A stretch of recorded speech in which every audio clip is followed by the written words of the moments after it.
లడ్డుగాడి పెళ్లిలో మాత్రమే కాదు ఇంటరప్షన్లు, మీ స్పీచ్ల్లో కూడా బోలెడని ఇంటరప్షన్లు ఉన్నాయండోయ్. అదే కాదు అంటే వంశీ గారికి తెలుసో తెలియదు కానీ మా మురళి గారేమో ఇక్కడ అనౌన్స్ చేసేసారు మ్యాడ్ 3లో లడ్డుగాడి పెళ్లి జరుగుతుందని. సరే, ఆయన కొత్త కథ ఒకటి రాసుకున్నారు ఇక్కడ. చెప్పండి మురళి గారు.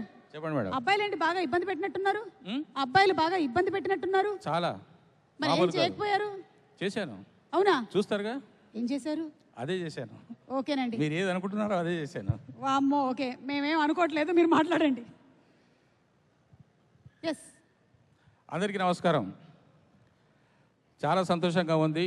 మీ అందరి ఆదరాభిమానాలతో, ప్రేమతో, ఆశీస్సులతో మ్యాడ్ 2గా మళ్ళీ ముందుకు వస్తున్నాము. మ్యాడ్ స్క్వేర్గా మార్చారు. ఆ మ్యాడ్ స్క్వేర్ అంటే ఒక మనోజు, ఒక అశోకు, ఒక మా దామోదర్ అని మీరు అనుకుంటున్నారు. దానికి నేను ఒక నిర్వచనం ఇచ్చాను. మీ అందరినీ దిమ్మ తిరిగేలాగా అద్భుతంగా నవ్వించేటటువంటి సినిమా ఈ యొక్క మ్యాడ్ స్క్వేర్. దీన్ని కూడా మీరు ఆశీర్వదించి విజయవంతం చేసి మమ్మల్ని ఇంకా ముందుకు నడిపించి రేపు 3, 4 అలాగా కంటిన్యూ అయ్యేలాగా చేస్తారని చెప్పేసి నేను ఆశిస్తున్నాను.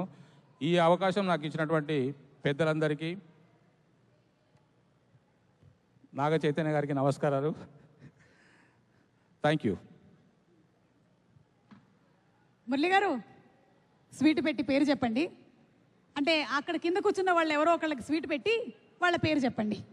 లేదంటే ఇప్పుడు చెప్పండి ఎవరికి పెట్టబోతున్నారో స్వీట్. నేను మీకే పెడదాం అనుకుంటాను.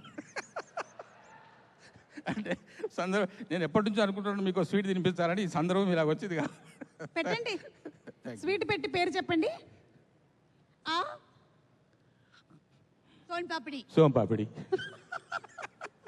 థ్యాంక్ యూ సో మచ్ అండి. Thank you. మీరు తినకుండా ఉండడమే బెటర్. ఎవరికి తెలుసు ఏ పుట్టలో ఏ పాముందో. Okay, thank you so much. Okay, so ఈరోజు మన కార్యక్రమానికి మ్యాడ్ టీమ్ ఆహ్వానం మేరకు ఇక్కడికి విచ్చేసిన